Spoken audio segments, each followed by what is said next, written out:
Hello, everyone, and welcome. I'm Austin Montgomery with Senior Housing News, stepping in for my colleague Andrew this morning for today's webinar, which is providing the right prospect and resident experience in 2024.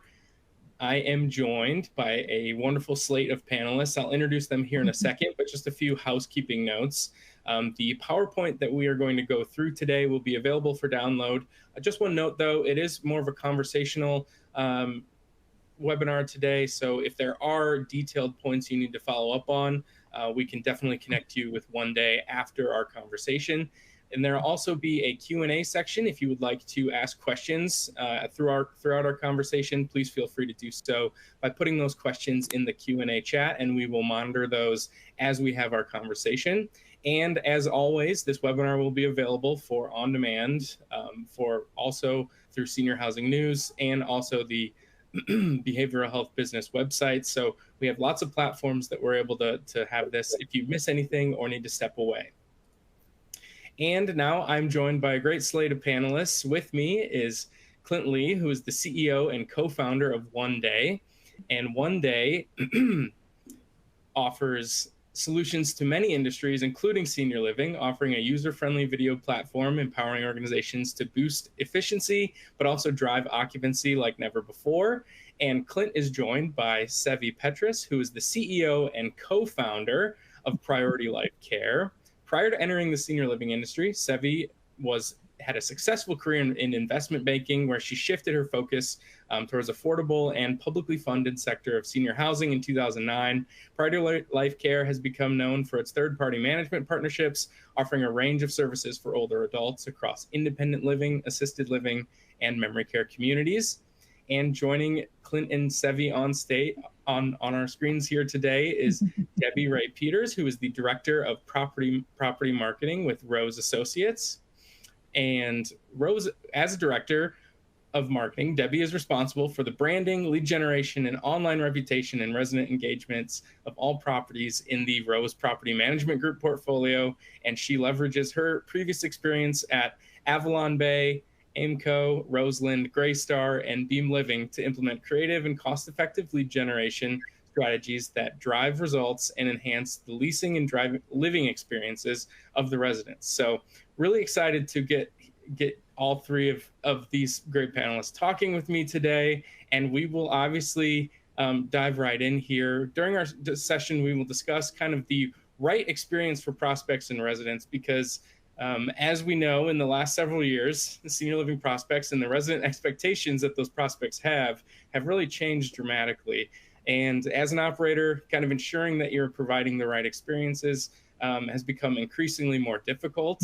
And so during the session, we will discuss not only how Priority Life Care and Rose Associates are able to innovate as an operator and in the multifamily industry to balance personalization and automation to help provide the right experience for prospects and residents given the changing landscape. So with all that in mind, now I want to get to our first question, which is, how have customer expectations changed for the prospect and resident experience? Sevi, we'll start with you, because I think you know quite well, just in the last 4 years even, just how much the senior living experience for prospects and residents has changed. So what are you seeing with Priority Life Care, and what have you really noticed in the last few years in regards to change? Yeah, absolutely. Thanks so much for having me on here. And I'm really excited to have Debbie on here. When Clint actually reached out to me about this topic, and specifically talking about how we're utilizing video and specifically One Day, I was like, hey Clint, like, don't you also use this product in multifamily? I think I think Senior Housing News' listeners would be more interested in hearing a little bit of a compare and contrast from what we're doing and seeing versus what Debbie on multifamily is doing and seeing. So I think that what you're going to find is customer expectations have changed, from prospect to resident experience very, very, very rapidly as a result of COVID, right? Like, we all know that everybody still needed our services, talking very specifically about assisted living. Even independent living is a little bit needs-based. And then the farther end of that, obviously, is on our memory care, where there's just like, they need it right now, they need it today. And I think our consumer base, the adult child, which right now is still boomer and also Gen X, Gen Y, and they've been doing all their research online, right? Like they do a lot of research prior to ever going and, test driving a car or going to look at their new home. So I think in the past, I've been doing this, I've been in the industry on the operations side for 14 years. I think really what's rapidly changed over the last, 3 has been the fact that they want to see and have an experience prior to ever setting foot. Maybe they'll drive by it or they have driven by it, but they don't want to go in and get the full sales pitch before they've already like seen things. So I think they want to be able to have a lot more transparency from an autonomous perspective, where they're not getting somebody, even in the little, I think people are more willing, and I think about my own experience, I'm more willing to chat on a text thing than I am to actually physically get on the phone and talk to somebody. Like I want to know pricing and availability before I ever speak to somebody or even think about booking it, right? So I think the customer expectations, specifically in senior housing, aren't any different than the expectations that all of us have in our own, like booking a hotel, looking at optionality from airlines, looking at where we potentially might, spend the money on a car or a house. And Debbie, are you seeing similar things? Absolutely. And you touched on a lot of great points, because we have over the last, 3 to 4 years transitioned more to a digital world when we were very high customer face-to-face interactions. So we've seen more self-guided tours where you don't meet the team. You grab a key and you get to go see the apartment and you come back. And I think we have to humanize that experience more. We have to be able to, these are people's homes that we're working with, and it is a very personal experience. So we definitely need to use all of the technology that we have at our fingertips in order to enhance that experience, and also to make a long lifestyle change for our residents and for those customers who come to see us. Absolutely. I think the most fun we're going to have on this panel today is that everybody's going to find that Debbie is going to talk about so many similar things that we talk about in senior housing. And I think people are going to get really confused and be like, oh, wait, she's not talking about senior housing. But it's like so similar. And I think we get so far away from that in our industry. I'm so excited you're here, Debbie. Yeah, thank you. I'm super excited to be here too. Clint, is there anything you want to add just on your experience with One Day and how you've really seen just this evolving landscape between prospects and residents, and really how One Day can fit into just that journey that an operator might be looking to fill in terms of this whole kind of changing landscape? Yeah, for sure. I'll be brief. Debbie and Sevi, they're going to be the stars of the show just while they're here. But I think we're in a unique position on the vendor and technology side of serving both industries.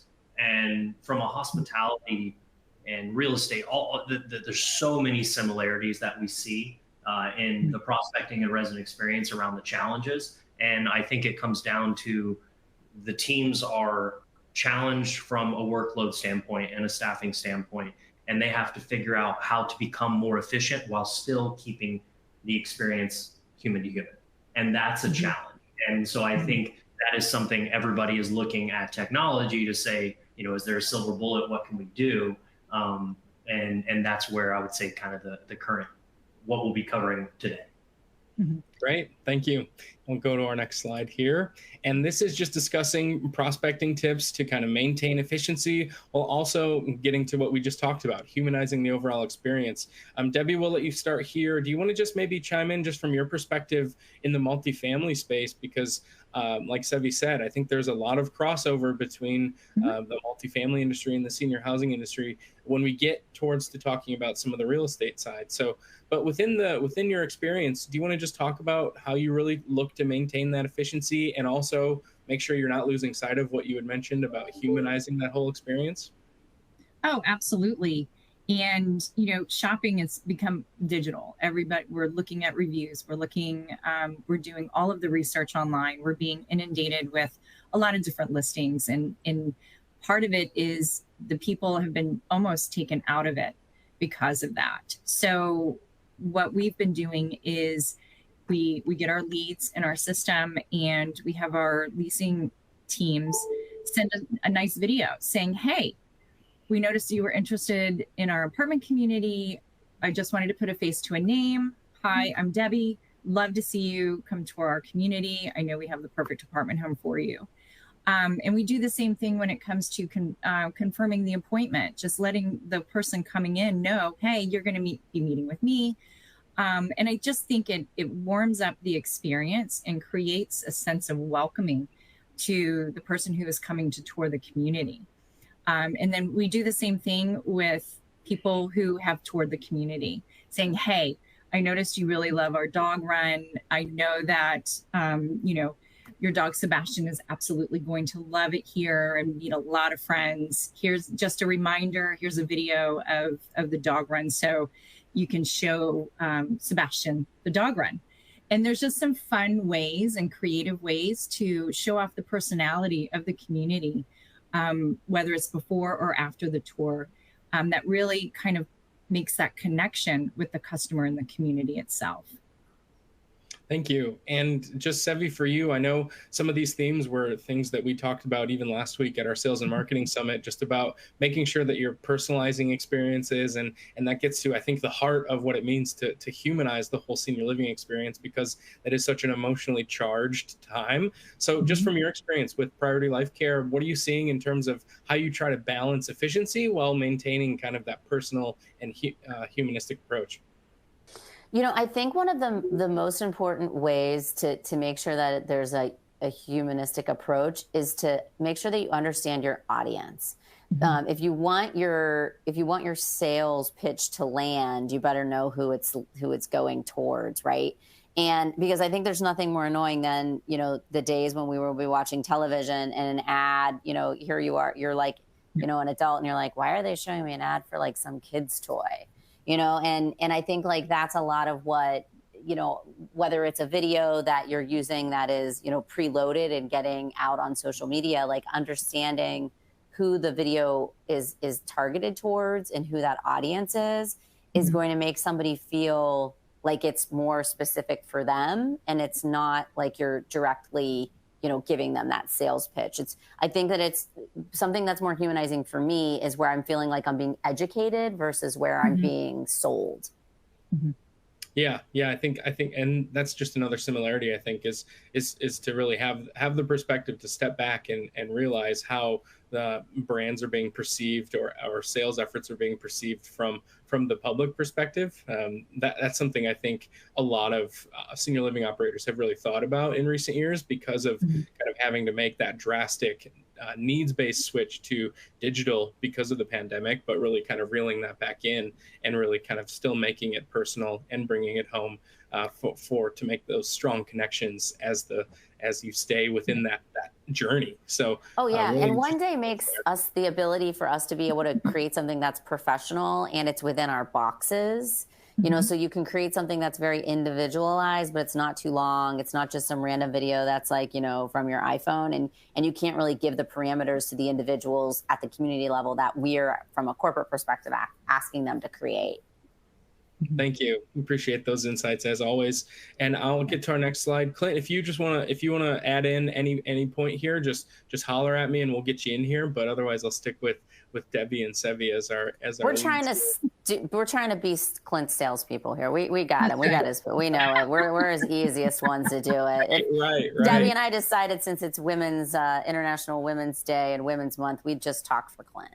Hey, that's right. Absolutely.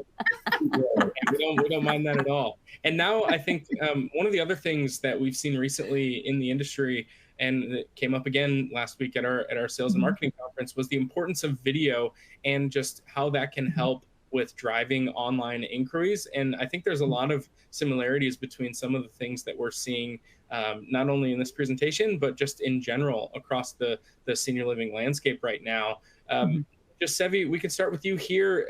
Do you want to talk about maybe how Priority Life Care uses video to really kind of inform that online inquiry and that pre-tour and post-tour experience? Because I think there are a lot more instances now in the industry specifically where operators are thinking about video where they might not have ever thought about including some more information and just kind of packing as much detail into every moment and interaction that they can with the prospect. So just from your perspective, what's Priority Life Care up to with video?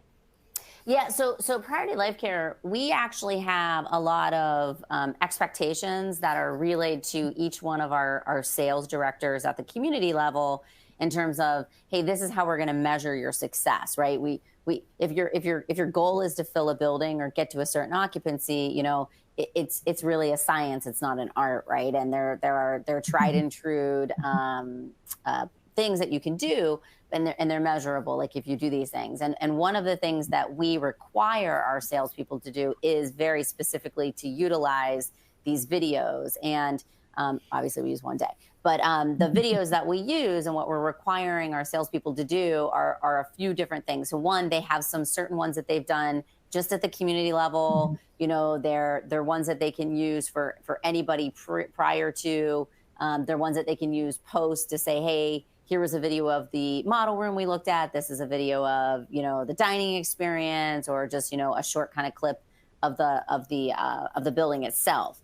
And then we also are requiring them to do very specialized individual follow-up videos. Like, it's just so much more impactful than just an email or a text message. It's something very specific to the individual that we met with, whether it was the individual resident or it was the family member themselves. So finding those one things that was special to them or unique to them or important to them, being able to reiterate that and why we would be able to deliver that. So those are those additional touch points, right? You have to have, I think it's 11 touch points prior to get, you know, a tour. And then there's a number of how many, depending on the acuity level, the demand, the need, where they're at in that cycle of needs for their decision making, how many points have to be made. And so we do try to give a mixture of those that are email or text message, but that video follow-up is just as important as that pre. And I think we use it a little bit differently than Debbie, but that is a requirement. Right. Whether you're at, leasing up a brand new building, or you have a 100% building and you're trying to maintain, 0 revenue days lost. Yeah, I think there's a lot of the way video is executed on the operation side for senior living community might be different than how it is on the multifamily side.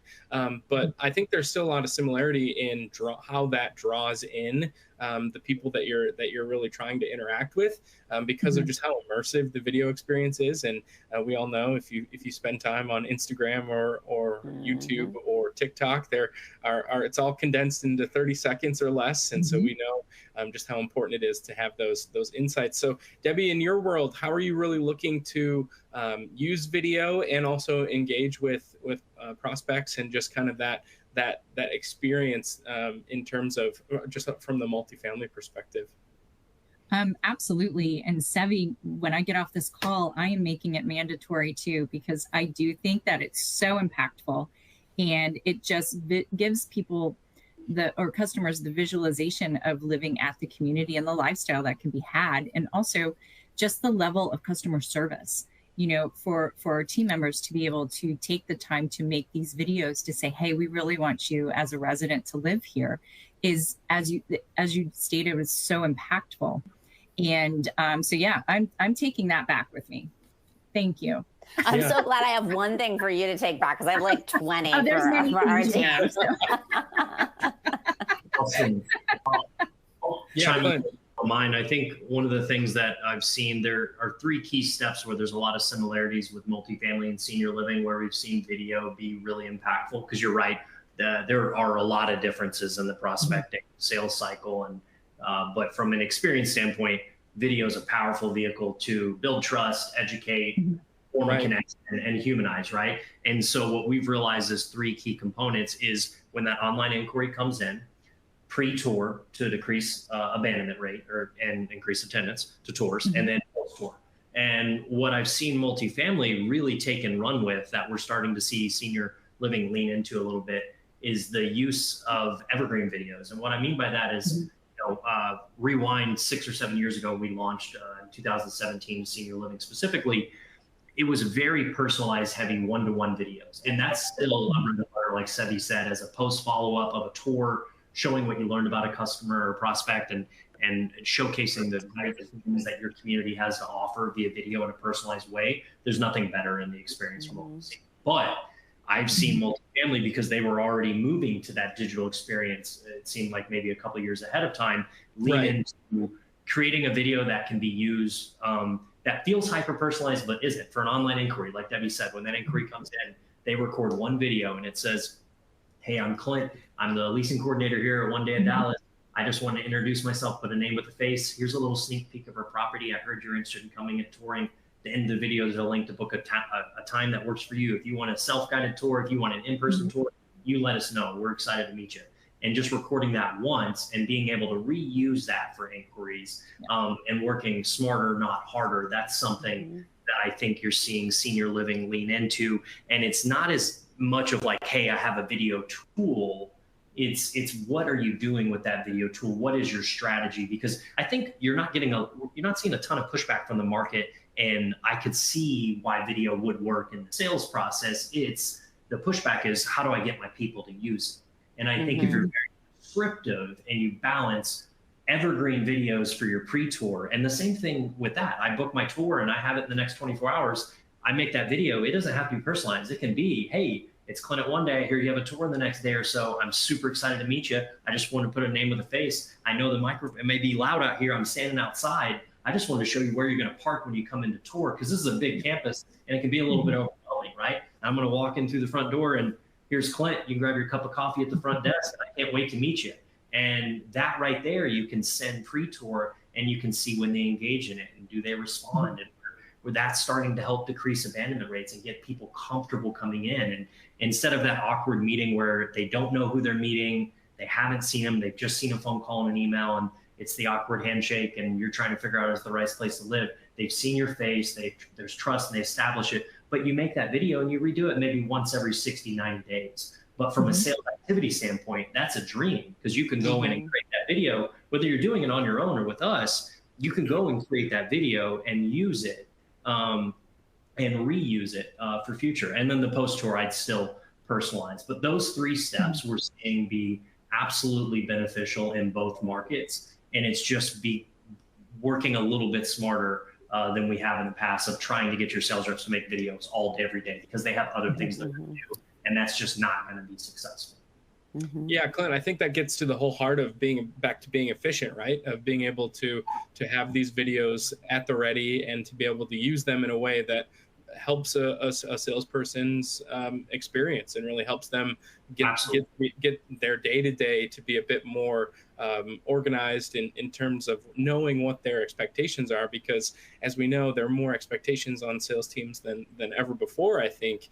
And just being able to balance these platforms and how you interact with these platforms can be the most important way to really make actionable insights happen. So really excited to keep our conversation rolling here. Now I want to just move into, obviously, Clint, you just mentioned something. It's not necessarily automation, but having something that's evergreen and at the use and ready quickly, I think plays into talking about automation in general. So I really want to just discuss automation opportunities in regards to communication with prospects and residents, because this is something I think the senior living industry has seen some change. Obviously, with the introduction of AI chatbots and things like that, we've seen a lot of operators really pivoting to have some sort of automated response at the very beginning of a prospect's journey in the sales process. So Sevi, for you, how do you look at automation? And really, I know some of the operators that I've spoken with recently in regards to automation, they've really mentioned kind of that delicate balance between having something that can be a helpful tool for your team, but also making sure you're not deterring anyone with an impersonal kind of experience with that first point of contact. So from your perspective with Priority Life Care, what are you thinking about when it comes to automation? You know, I think we're a little behind the times when it comes to automation with senior housing. Like, so if I think about like what's the, and for lack of a better term, like the canned information. So the way that we used to be automated is that we would hand everybody a folder with like all the canned information in it. And, you know, we kind of started getting away from a lot of the very expensive, you know, handouts that people just basically throw away or leave in their car, you know, to some, you know, we still feel like we need to give them something. And usually it has to do with like pricing sheets and, something very specific to, maybe like a unit and amenities that come with it, right? Like we still like to give them that. I don't know why. But I think that when it comes to automation for what we actually are doing now versus like a physical something, we do have some of those videos that are, the follow-up and some of the emails that already have, very specific information to follow up on. Hey, this is what we talked about. This is what we showed you. I don't think that I think we're really kind of behind in the automation, and we're working on it. And like I took a couple, I think what you're going to hear from Debbie is a lot more forward thinking and where we need to go, and some of the takeaways that I think are important. So I think we should spend the time letting Debbie talk about what she's doing, because that's where I think we need to go. Debbie, I want to bring you in here. Can you just give me, from your perspective, from in the multifamily space, how do you use automation and how does it really help the entire process? Would love to know just what you're thinking about, and like Sevy said, kind of tell us where we're headed. Yeah, I think it's always evolving, with the opportunities that are out there to automate everything. But with our AI chatbots on our website, and getting people really engaged, I think help a lot. But also, just the following up with the prospects that come toward the communities, and making sure that it's consistent through automating those emails, automating those videos that go out, and making sure we stay top of mind. And I know that us as customers ourselves, when we get some of this automation that is canned, we tend to delete it. But being able to, have some sense of being able to personalize it. And for example, people with pets, when they come in, being able to kind of customize an automation that goes out to the residents or to those prospects with pets saying, hey, we know that your dog is really going to love living here, and just making sure that those communications are consistent and timely and actually valuable to the people who are receiving them, I think is really key as well. Yeah, I think that those points on consistency and timing, I think can translate to a lot of different aspects of the whole process. Sevy, what do you want to add there? So the one thing I wanted to add that I thought was really interesting that, that Debbie said, when it comes to automation, as it relates to, our residents, we really have nothing post move-in. And I think that those first 90 days, like Debbie said, they're so critical. Yeah. And, there is a lot of, especially our communities are a little different than Debbie's. Like a lot of people, particularly when you're talking about assisted living or memory care, there's a lot more hesitancy from the family and the individuals to want to be there. And we throw so much information at them, from those, the contracts they sign are this big, and there's a lot of do's and don'ts and what's expected and what's not expected. And I think we have had an unfortunate over promise, under deliver reputation, particularly when it comes to senior housing. And I think some of it is because we explain it, because to us, it's very, we say this, we live it, we breathe it. But honestly, the senior housing world, people are really only dealing with this once, maybe twice in their whole lives. And so it's not jargon or information that you're used to and familiar, from a multifamily perspective. We start moving into multifamily in different places, from college on, right? So it's a little bit more familiar. And I think that this automation is really where we could, in our field, and take some of these things that Debbie is doing and utilize this to better communicate, to manage those expectations post move-in. Because I think after that, we've kind of stopped our sales process, right?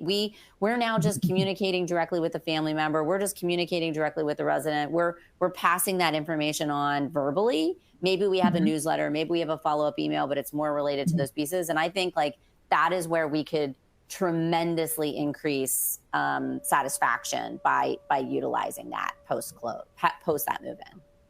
Yeah, and like to add, sorry. No, it's okay. Go, Debbie. and Sevy, to add to that, even with post move-in, having a video of the manager, sent out to the new move-in, their new resident, saying, "Hey, I'm Debbie. I'm your manager. I'm super excited to have you as a resident. Please come in and see me anytime." Just so, again, putting a face with a name. And again, also introducing the maintenance team. who's going to be coming into your apartment home and fixing things that go wrong in your apartment. And hey, we have a resident event coming up. It's, for all of our new residents, we want each of you to get to know each other. Come see us. We're going to be in the club room. It's those types of touch points that I think are really powerful and impactful when creating a community. And I think it goes a very long way. I agree, because we just use a calendar. We put it on the wall, we print it out, we stick it in the elevators. We maybe also send it over to our family members, but like continuing to sell, that same, I guess, energy that we put into the pre-move-in, we should continue to put in post, because I think we kind of put it on our teams who are in charge of dining or activities, but we could be utilizing this, for them to reinforce it, because that's like seeing the picture, seeing the email, but then hearing that, I think it just really helps. I think it's impactful. I think you're nailing it on that, Debbie. Thank you. Yeah, thank you so much. And we'll Clint, did you want to weigh in? Mind if I add something just from automation? Yeah, please. Because I think this is awesome. And Sevi, I think you're exactly right. There's a lot that I think we've learned and what multifamily's doing from the move-in experience in those first 90 days, 120, where automation can play a key point in it. Like you said, it's new information for a lot of people, and it can be overwhelming. And there's a form of education that has to happen. And if you look at a lot of the way that people want to consume information now and be educated from a trusted source, you can go in and automate that process of what that information stream looks like.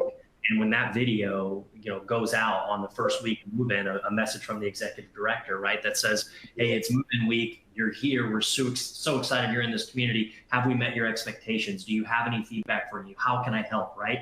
I wanted to put a couple names with the faces and introduce you to the people that work on the community. So if you see them, say hi. Hey, here's Paul, he's our maintenance coordinator, and it clips to Paul saying hi, or Mary at the front desk, or whoever it may be. All you have to do is record those videos once, and you can go in and automate. And I'm trying to do my best to not plug what we do, but that's why we specifically launched our automation platform last year. At the end of it, it was the first of its kind for both of those industries, and it's to help balance that automation and personalization of what you can do. But you can go in from the top of the funnel in, and I think that's where senior living kind of says, oh, we want to keep it personalized, we don't want to automate. I would dip your toe in the water. I wouldn't jump into the deep end with automating, but there are certain steps that we're seeing and I'll speak specifically to senior living on what they're automating and the results they're getting from it. Just last month, we had clients that automated video messages for online inquiries pre-tour and post-tour. And on those videos, they're getting a 70% plus click-through rate and a 53% plus play rate. And they're doing one activity and being able to engage in that. So that is showing that customer is wanting to engage with that content that way. And what we're starting to get into is the resident experience when they do move in, to build that relationship and facilitate. And we've got a few innovative customers that are starting with the resident experience. Sevi, after this call, I'm going to hit you up and try to get Priority Life Care going with that as well. Yeah, absolutely. Well, I think that's meaningful, and I think when you're sending those things, you're also making it like kind of back to what, Debbie was saying, where people can go on these self-guided tours. Like, it's at your own leisure. Like it's something that, and that's really what people are expecting in that sales process is, well, I can watch this when I want to, or do I have to like be on this call and this Zoom at this moment today, and I think people want that opportunity to watch it when they want and when it makes sense for them. And one thing that I will say, and we can move from automation, is in senior living, we've seen it a lot where they're like, oh, well, I have marketing automation, so I'm good. I got my automation set up, where I think we've got to think about what we're automating a little bit more holistically. And that's where I feel like working with your CRM and being very, I would say, specific in what your sales cycle stages are. Those are so important, because the more specific they are, that your sales team realizes, the more specific you can be on what you can automate to become more efficient. So I think just being very intentional with those sales cycle stages and being able to work with the CRM to figure out what steps should automate and what should remain personal. Allow your sales reps to view that, like you said, Austin, earlier, is not another thing to do, but this is making my job easier, right? It's not going to replace me, it's going to support me, right? And that's where I see a lot of pushback right now in senior living. from just where automation and AI can come in. So. Definitely, and I think it'll be an interesting journey to see as more operators kind of dip their toe in the waters, like you said, Clint. So we'll definitely be watching along at Senior Housing News to see how that all changes. Now I just want to get to some ways that multifamily marketing strategies that could really help drive leads, especially during down periods. I know obviously we know the seasonality of the senior living industry, but Debbie, for you, do you want to just hit us with some of the strategies that you think are working well just within your space, and how you think the senior living industry could adapt or evolve and really think about some new ways to think about marketing and infusing those with some of the tips and tricks you're using in the multifamily world? Sure, I'd love to. There is, seasonality when it comes to leasing apartments. And, typically people are looking anywhere between, 30 to 90 days ahead of time when they're looking for their new apartment home, especially when they have to give notice where they're currently living. So I look at what we have projected as far as lease expirations that are coming up and potential exposure or availability. And I gear my advertising dollars, 90 days prior, so that I'm driving qualified leads prior to when they need to give their notice and when they're actually out there looking for an apartment home. And so that's typically what I do. So between, my digital marketing and my remarketing ads, social ads, and all of my internet listing sources, I want to make sure that, I'm driving the right amount of leads to actually convert into leases. And especially when it comes to, I have some apartments that are upwards of, $25,000, $26,000 a month in New York. So, it's really important that I'm, effectively spending the dollars in order to drive those leads. Most definitely. Sevi, for you, do you want to weigh in? Do you think the industry have evolved to really adapt some of these strategies? And I know obviously we've talked a little bit in the past about how sometimes the industry can be a bit behind, say, other industries like multifamily. But just in your mind, do you think that there's some things you can take away and some strategies from the multifamily space that can easily translate into senior living? I specifically think that one that Debbie just hit on was, looking at the people that had toured prior to but chose somewhere else, like making sure that you're kind of like thinking about the fact that, hey, I know their lease is probably coming due. It is not something that we think of, like we always kind of like keep them in our, in our CRM, and we occasionally touch them, and, we'll kind of just, send them something here or there. But I don't think that we're really, I don't think we're consciously thinking about like how we're spending dollars and where we're directing that, evolving around when other people's potential leases could come due. I think that that's a really interesting way to think about somebody who went from a hot lead to a cold lead, and then, kind of keeping them, they become more lukewarm closer to when their lease is coming due. Mm-hmm. Interesting. Debbie, anything else you want to add before we move on to our next slide here? No, I mean, yeah, we do go back because people who their leases are coming up, as Sevi mentioned, and they're going to be looking for a new apartment, especially if they're not happy at the community where they're living now. And I want to capture them back and get them living at one of my communities because I know they're going to love it. Can I ask you a question? Right. Let me ask you a question, Debbie. So for the Sure. people that, that you're currently living in your communities and their lease is coming due, is there anything that you're doing like a certain time period prior to that to like make sure that they're not getting targeted from, somebody else who knows that they moved into your community and their lease is coming due? Oh, absolutely. That's a great question. So yes, my teams are sending out, notifications of lease renewals, at least 90 days ahead of time. So that's what the trigger is, about 3 months prior to their leases expiring, and asking, hey, how's everything in your apartment home? Is it perfect? Is there anything we can do? We really want to keep you as a resident, and offering up those lease options. So, we are keeping in touch with our residents, trying to throughout the entire lease term, but also primarily making sure that we are going to be able to keep them as residents. So yeah, anywhere between, 3 to 4 months prior to the lease expiration, we definitely start reaching out to them and communicating. And the best is, I love going on site. I love visiting my sites. And when I run into a resident, I'm like, hey, how's everything in your apartment? Is everything perfect? Is there anything we can do? Just to continue to set that example and to keep those conversations going with the residents. I think it's really good insight for us. I think those are pages we could take out of that book. Yeah, I think if you can personalize somehow being able to to make it so where residents aren't making a maintenance request, they're just like casually telling someone. I mean, that would be incredible. I think to be able to get to that point. Now, just our last point before we get to a video element that's about a minute long from one day, but we'll stick here. I want to talk about communication ideas for resident move-ins because I think there's a lot of ways that communication throughout the whole process can fail. So I think discussing ways that you can really communicate with residents for move-in, also given community updates, and once they are kind of in that 90-day window when they're kind of most vulnerable to saying, okay, well, this might not be a good fit for me, and then also making sure that there's kind of timely efficiency around maintenance.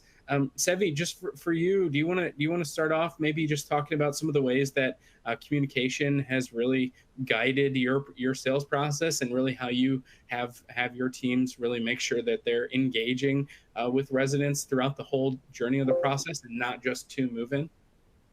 I think that a lot of what we rely on, specifically in seniors, when it comes to communication at move-in and then kind of post, it is really in person. It's a lot of in person, and we're trying to become a little bit more automated, even with their lease signings, that we're trying to make it that they don't have to come in, but it's still pretty standard in our industry to come in and sit and sign all the physical documents versus I know we've moved to some of the DocuSign, but I do think that people do want that communication to be more, whether it's an email or a text message or on video. But I think that I think we still have a ways to go personally in seniors before we're going to really embrace, I think, what you're going to probably be hearing what Debbie is doing.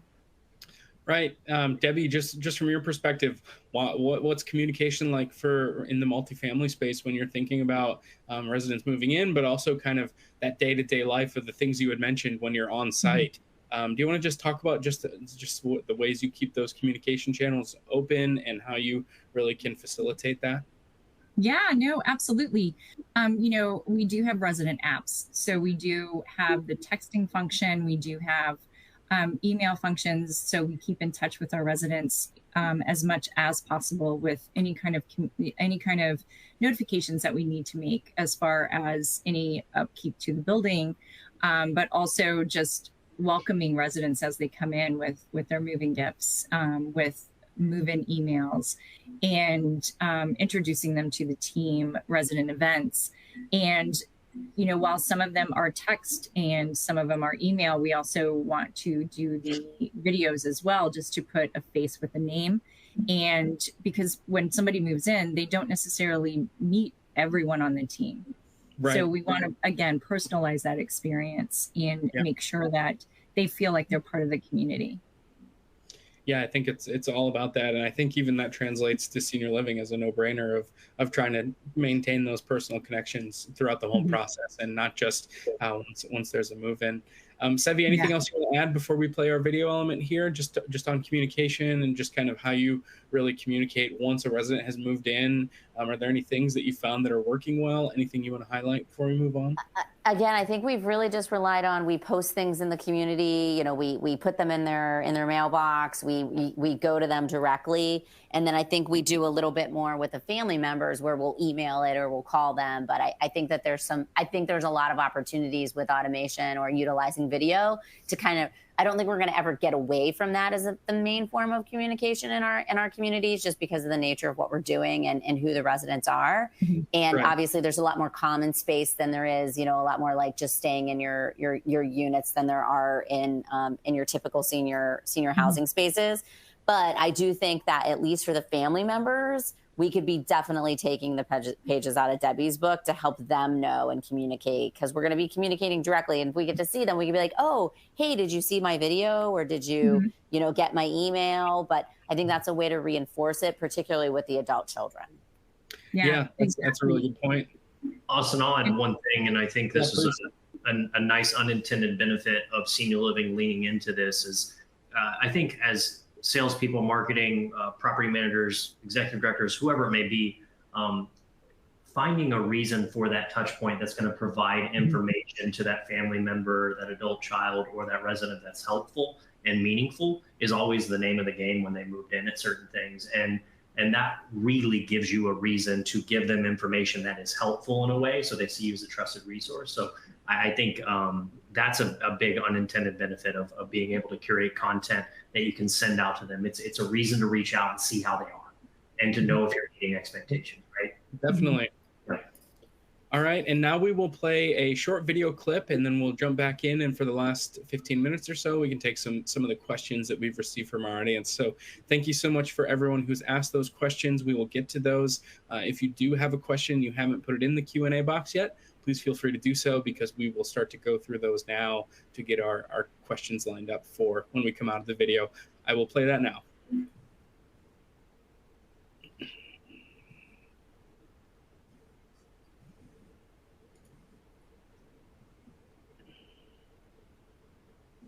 We have launched a vast array of new sales enablement solutions that have proven significantly effective at helping companies. Let's show you around. Digital library. Think of this as your video treasure trove. No need to start from scratch each time. Simply access and reshare content whenever necessary. Highlight reels.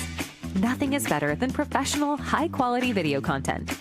Let our team create high-resolution content that your team can then share as part of their messaging. And best of all, these videos are saved directly in your team's digital library for easy access. AI Scriptwriter. Does your team struggle to constantly think of new content ideas? Or do they want help sprucing up their message? Our AI Scriptwriter is designed to serve as your team's secret message generating solution. Automation. It's like having a personal assistant for your team. Set it up and your videos will be sent automatically. Best of all, the messages align with the different stages of your sales cycle. Email extension. Our email extension is your team's express lane to video efficiency. Enable your team to seamlessly send out fresh or pre-recorded videos without leaving your inbox. Let's connect and discuss how we can upgrade your team's old, outdated sales tactics and replace them with our advanced solutions.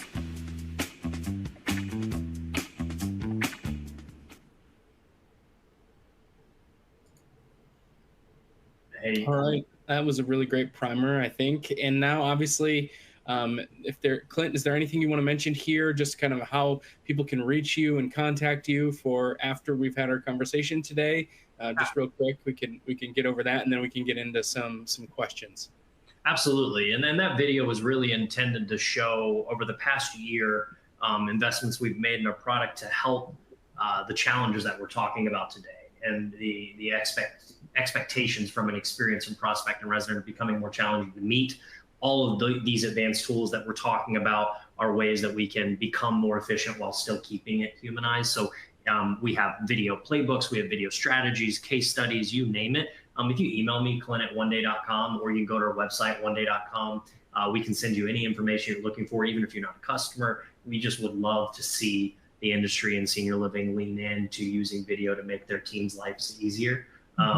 And then follow us on LinkedIn, because we're offering tips and tricks. And I think, again, I love unintended benefit of us being in other industries and serving other industries with videos. We get to see how they lean into it and what they learn and the pros and cons. Because in video, there's really two main challenges your team are going to be challenged with. It's time, and you're limited by the creativity of the end user. And that doesn't mean they're not creative. It just means based on what they can think about and what they can say. And so when you put video in people's hands in a lot of different types, you see how they use it.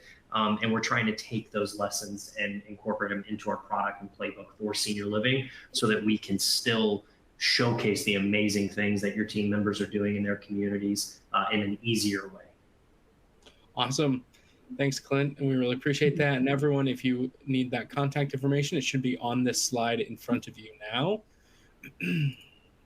And now we'll switch in the last 10 minutes we have left. I want to get to some of the audience questions because we had a few really interesting ones come in that have to do with all sorts of different aspects of the senior living sales process, but also how video and short video can play a role in improving the process.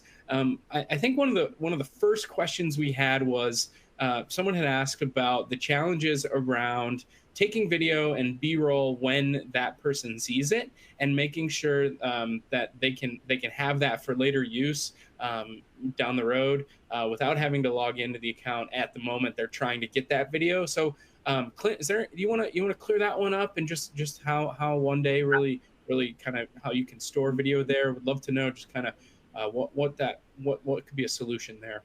Absolutely, that's a really common use case and a great question. So our product has evolved this past year to allow you to record those footage on the go, just with your camera roll on your phone, your iPhone, your Android device, whatever it may be. Shoot that footage, and you can upload any of that footage from your camera roll into One Day without having to log in at a later time. So if you email me, I will connect you with your client success rep to be able to show you how to do it. It's pretty easy in the app to be able to add content. It'll say add from your camera roll. So any footage that you've shot showcasing an event or an experience or just one of those great moments in time that you're able to shoot, you don't have to actually log into any software to be able to leverage that at a later date. So.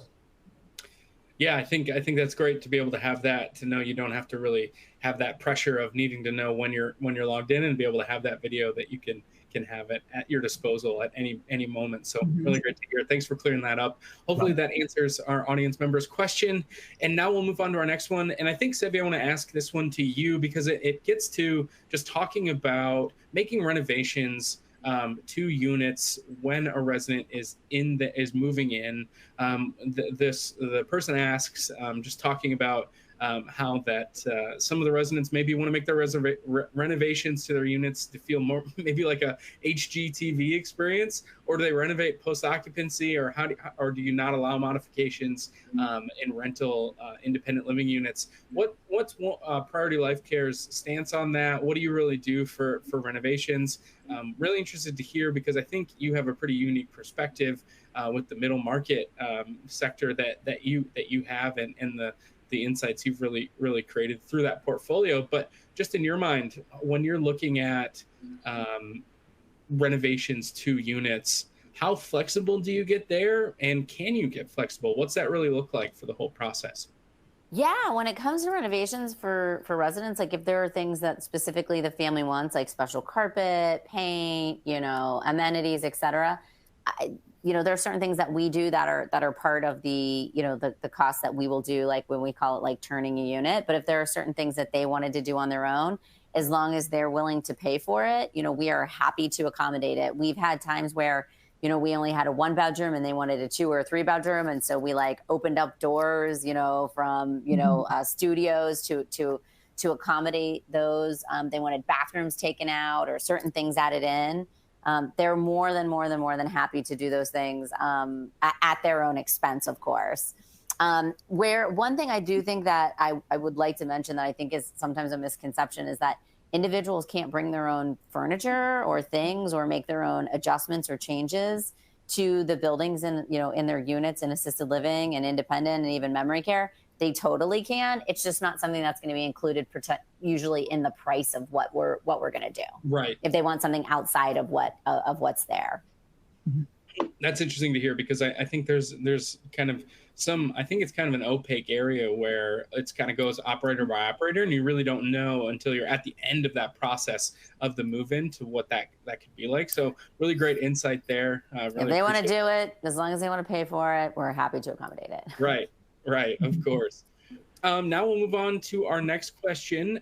This one has to get to just talking about, I think, getting back to what we talked about on personalization and really humanizing the whole process. This person just offers, how about creating and offering a new resident move-in with a, quote, "I have moved" address card that is sent to their friends and family. Seems like this could be a great database to leverage off of kind of making your friends and neighbor initiative. Would love to know, Sevi and Debbie, are there ways that you look to have this kind of available to people just as another personal touch point? And I think Clint, it also gets back to just what we've talked about as something that's an evergreen and something that can always be available throughout the whole process. Sevi, are you looking at this at all? Are you thinking about that? Debbie, is that something you've thought about? Would love to know. Just either way. I love this idea. I do too. I think it's a great idea. I love it. Yeah. Awesome. I know it's something else that I'm going to take back to my communities. That's a great idea. Yeah. I don't know that we do that either. I think it's a really nice idea to have something made that's personalized that they can send out to their friends and family. Here's my new address. Like, I love that. Exactly. I love it. Right. And we do have one last question here in the last couple minutes we have left. It gets I'm not sure if it's necessarily on topic, but it's talking about just how do you market to a senior who believes they are not ready and cannot make an emotional leap to leaving the comforts of their homes, or have a blind spot on their age and apparent needs. I think this kind of gets to like a question on qualifying leads, which I think is kind of a nuanced part of the sales process. Sevi, do you want to take this one? If not, that's okay. Just want to put it out there. See if you want to just round us out and yeah, I do want to point out Debbie could also take this question because she actually started her career in 55 plus. So just saying. Okay, there we go. Yeah, with Greystar, I completely forgot. Just saying. I think like, this is a common question that a lot of people get and think that we have to overcome. Yeah. I do think that as a result of the fact that assisted living has been around now for 30 plus years as an option outside of just long-term care, skilled nursing facilities, I do think that the biggest piece about helping to get somebody over that is really understanding where they are from an acuity perspective. Is this just not doing their own meals and housekeeping anymore, coming into independent living, or do they really need medical oversight and assistance, and or is this even to a point where they need, a much smaller area with, because they have memory impairment and, need to have something that's a lot more, provides a lot more oversight and assistance. So I think that that's really working with, usually at that point, somebody's family members and their medical teams to determine where would be the most appropriate. And we always do try to lean on, versus us being that salesperson, what is their doctor saying? Because you do, in every state, you do have to have a physician's order to move into a licensed community. So you really should be working very closely with their medical team to help establish what one is going to be the best setting for them, whether it's independent or assisted or memory care, and what they're going to be able to afford based on their care levels and their care needs that they have. So that to me is something that you should never have to feel like that entire sales, for lack of a better term, pitch is going to be just on you at the community level. It really should be a combination of family members and loved ones who are going to be a part of, where they're living and how their medical needs are going to be met, as well as with the team, whether it's with rehab, they're going to need rehab or home health or additional changes to their medication. That really is, in my opinion, a village that's going to help, find the right home and placement for the individual versus just you telling them that this is where they should be and why. Right. Yeah. Debbie, what else? What else would you add in there? Yeah. And, Sevi, as you mentioned, yes, I did start out leasing apartments to 55 and older, actually for my mom. And, one of the things we did was, we would invite the person back because, as we get older, we get very set in our ways and we're very used to certain things and the people around us and having the same routines. So we would invite them and their family back to events that we would have at the property, like the potlucks, so that they can get to meet the people that were living there and have that, again, creating that sense of community and having them feel part of it. And I think that made a huge difference. The process was still a very long process to get them to move in. But 9 times out of 10, it worked because they got to meet their neighbors. They got to meet people living there. They got to speak to other people who are actually living at the community. And that was really impactful for them. Awesome. Thank you, Debbie. And thank you, Sevi, so much for all your insights, and Clint as well. We've reached the end of our webinar here. I just want to say thank you so much for everyone participating and everyone to attend. It was great insights, and really looking forward to maybe our next one. So thank you so much, everyone, Sevi, Debbie, and Clint. Really great to chat with you all. Everyone, hopefully have a great day and a good weekend. Thank you so much. Thank you so much. Thanks. Bye, everyone. Thanks. Bye. Bye.